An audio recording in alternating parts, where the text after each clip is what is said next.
ada di sini kita tanam dengan dari bibit, lalu anakan yang tumbuh dengan sendirinya, baru mulailah datang faunanya seperti hewan-hewan liarnya, berdatangan seperti ular, hewan melata, dan hewan liar lainnya.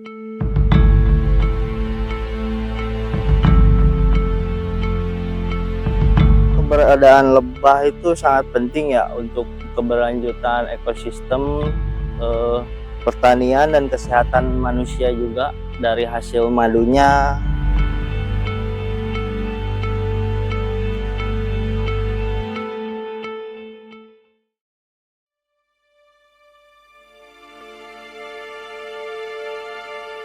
Saya nama Sani Pika Ramadan, dari KTH ISBPAM. Kebetulan untuk sekarang saya menjabat jadi ketua KTH ISBPAM ya. ISBPAM itu komoditinya yang utama itu lebah trigona yang ada di belakang saya ini. Lebah trigona juga dikenal sebagai lebah tanpa sengat. Dia berbeda dari lebah umumnya yang memiliki sengat. Terus untuk makanan dia dari nektar, polen, sama resin atau getah. Di sini kita budidaya untuk lebah trigona yang jenis Tetagona biroi. Lebah trigona itu tidak terlalu berbahaya untuk masyarakat sekitar. Dia tidak menyengat. Terus untuk pembudidayaannya juga lebih mudah, tanpa harus menggembalakan ke tempat yang banyak bunga dan lain-lain. Cukup kita menyediakan vegetasinya saja. Untuk dari segi ekonomi juga lebih besar daripada produk madu yang lain. Kenapa sempat vakum? Itu ada masalah internal dalam kelompok dari kurangnya komitmen dan partisipasi anggota. Jadi cuman ada 1-2 orang saja atau 3 orang saja yang mau mengembangkan. Kalau madu apis atau yang biasa itu kan hanya ada rasa manis, kalau enggak pahit itu dari gimana dia ambil dari pohonnya kan.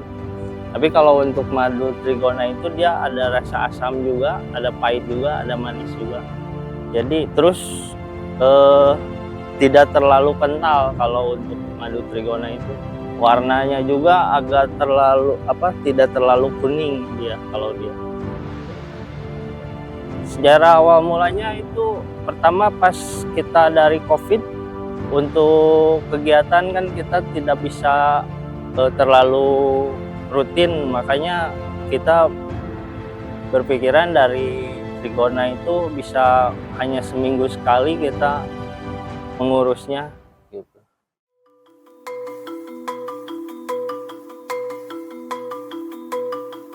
Nah, ini contoh dari madu kita. Madu kalau biasanya disebutnya kelanceng, kalau nggak kelulut kan. Nah, ini 100% madu murni alami ini. Ini bisa bertahan kalau di kulkas itu bisa sampai 1-2 tahun ini. Terus untuk khasiatnya juga lumayan banyak. Dia meningkatkan kekebalan tubuh, mengatasi penyakit gula, mengatasi penyakit jantung, mengatasi stroke, mengatasi gangguan kesuburan, mengobati gangguan mata. Ini bisa untuk mata tuh bisa ditetes, 1 kali tetes sudah enakan. Mengobati penyakit saluran pencernaan, terus mengobati GERD. Ini ada yang dari pasien GERD itu rutin dia bisa sebulan order 2 botol ini. Alhamdulillah mereda.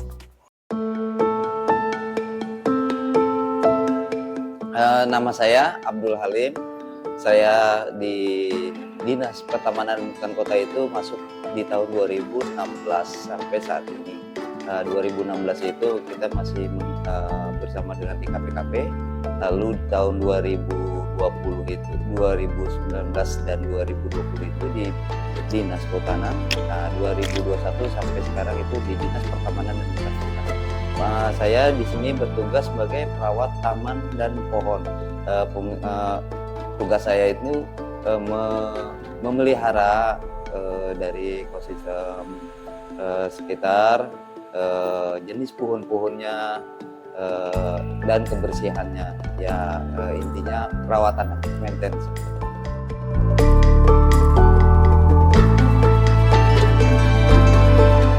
Kalau sejarah, bicara tentang sejarah dulunya ya memang masih lahan kosong seperti rawa, lahan kosong. Lalu banyaklah warga sekitar itu menggarap seperti bertani, bercocok tanam gitu.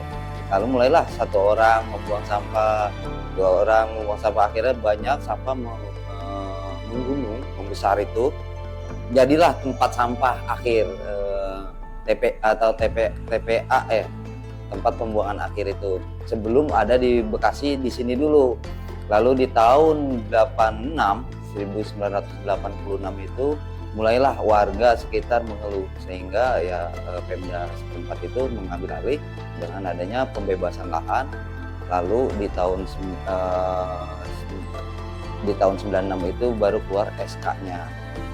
Jadi sebelum di Bekasi itu tempat sampah itu di sini dulu dengan metode sanitary landfill atau gali uruk. Jadi sampahnya digali dipindahkan ke Bekasi, lalu diuruk dengan tanah yang sekitar 30 sentian ketebalan dari unsur hara atau tanahnya. Baru mulai dari situ dengan memberikan penanaman pohon yang tinggi kurang lebih 3 meteran. Nah itu juga random, pertama karena tujuannya untuk RTH atau membuat ruang terbuka hijau, sehingga membuat penghijauan sementara.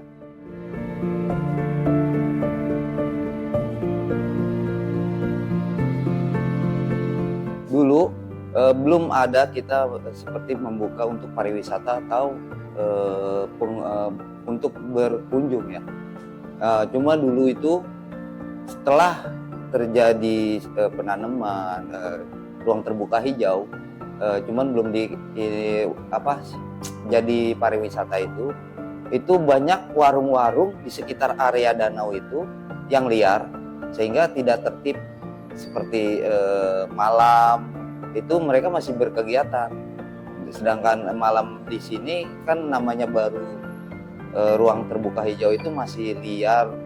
Ya kita kalau kita bayangin itu seperti kegiatan-kegiatan yang kita tidak inginkan gitu. Perkenalkan, nama saya Waris Aji Guna. Saya bekerja di sini sebagai perawat taman dan hutan, dan sekaligus saya sebagai anggota KTH ISBIPAM Hutan Kota Srengseng. Jadi dulu dari tahun 2020 kegiatannya banyak ya Mas. Jadi seperti ada edukasi buat anak sekolah, buat mahasiswa atau masyarakat yang ingin mengenal lebih tentang perkembangbiakan lebah, trigona, terus ada penjualan madu juga, kita sekaligus penjualan madu, bagaimana merawat atau tentang lebah tersebut. Seru banget Mas, terutama ketika kita bisa mengedukasi orang lain gitu dengan pengalaman dan ilmu yang kita dapat sebelumnya, bisa nge-share ke semuanya gitu, ke yang mau mengedukasi apakah itu lebah trigona, apakah manfaatnya lebah trigona itu. Ternyata di sini juga bisa nyuput madu langsung gitu, nggak usah beli-beli dari botol atau apa. Yang banyak dirasakan sama saya, pengalaman dari pengunjung, sensasinya itu yang membuat mereka kagum dan pengen balik lagi ke Hutan Kota Srengseng ini karena kekaguman atau sensasi menyeruput langsung madunya dari sarangnya.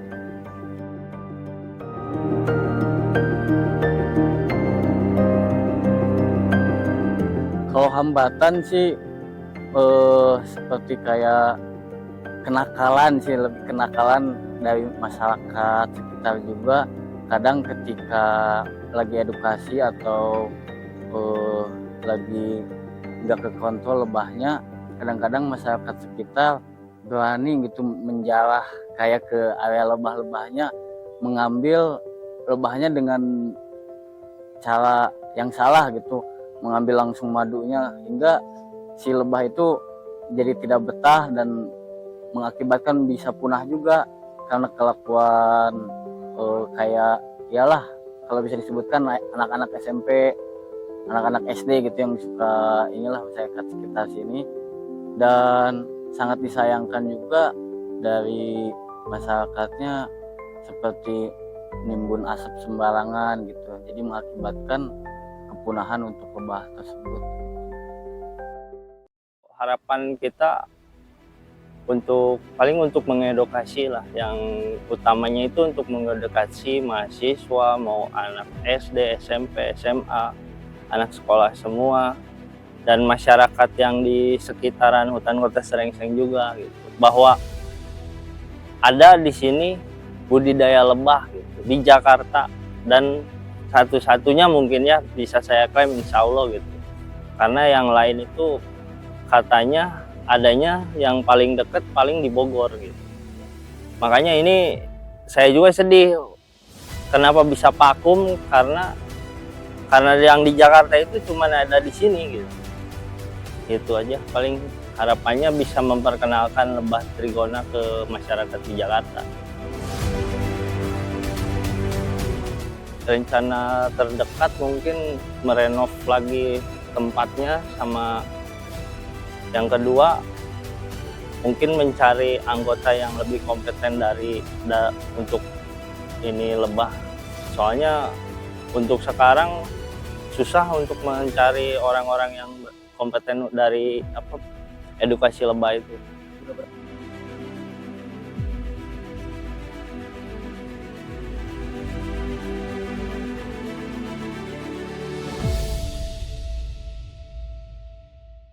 Di Jakarta kita tahu lebah itu sulit lah untuk budidaya. Tapi di tahun 2021 mereka booming dalam arti kata bagus juga untuk pariwisata, mengundang pengunjung untuk mengetahui oh ini loh hutan kota Srengseng adanya seruput madu dari lebah itu. Jadi kita bisa seruput madu langsung dari kantong madunya gitu. Yang biasa kita minum atau kita seruput itu udah di botol. Nah, kalau di hutan kota Srengseng ini bisa langsung seruput madunya dari kantung itu dengan biaya hanya 10.000. Untuk ISBPAM saya cuma berharap diperbanyak lagi biar supaya tuh yang dulu pernah booming bisa booming lagi, dalam arti kata kan itu bisa mengangkat hutan kota Srengseng. Untuk warga sekitar ya dapat silahkan datang ke hutan kota Srengseng untuk menikmati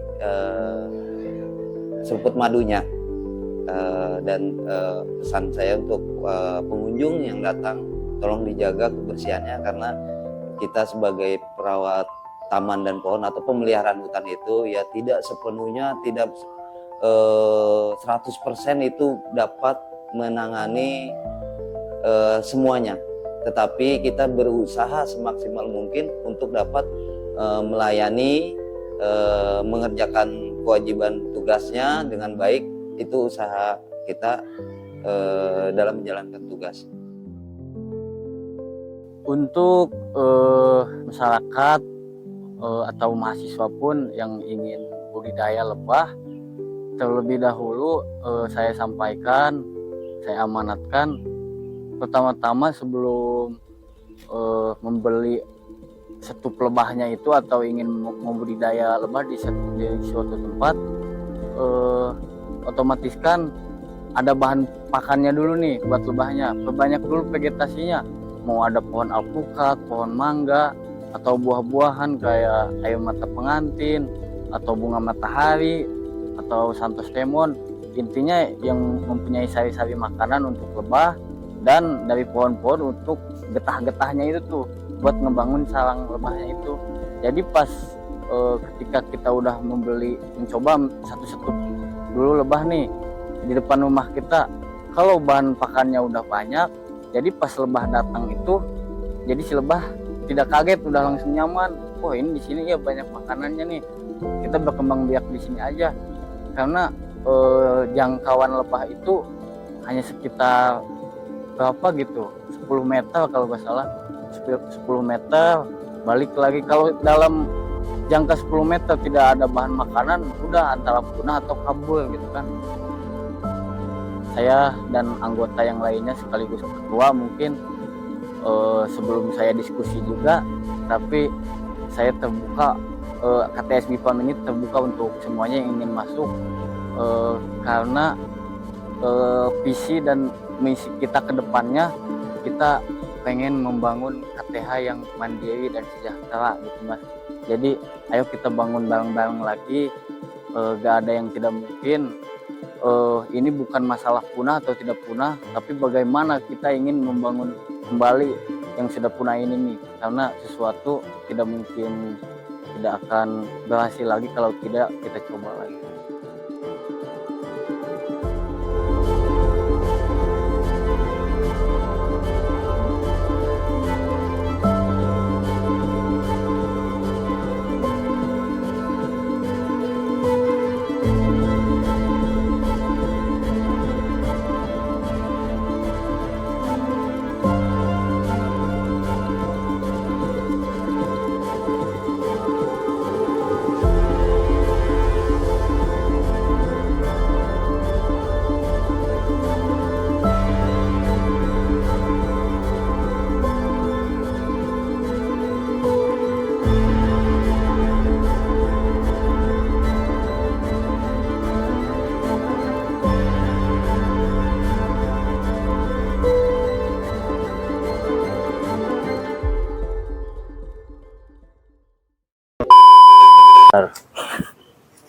Anjir, aing lupa motivasi.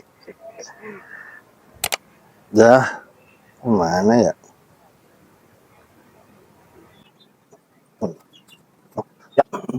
Inovasi teknologi dan lebah budaya, budidaya lebah. Terus dari pelatihan dan harus, tar dulu. Anjing, lupa. Kemarin udah ditulis. Gimana juga?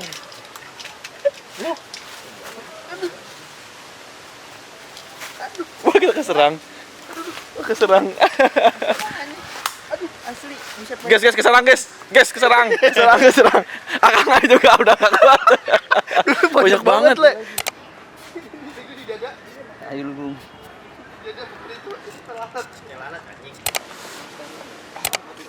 Lu ngapa gumu sih? Tetap ngeinjeksi feromonnya. Tetap tuh gua juga banyak. Gigit banyak di tangan. Enggak, tangan udah enggak ini. Iya di kulit sih enggak, di kulit udah enggak. Sekarang udah enggak. Cuman kalau rambut ya. Lu mau kurang gila lu mau apa lagi? Cukup yang penting yang lain aja. Cukup nah. Kata-kata buat kata-kata buat Itu harusnya baterainya memorinya habis, Cok.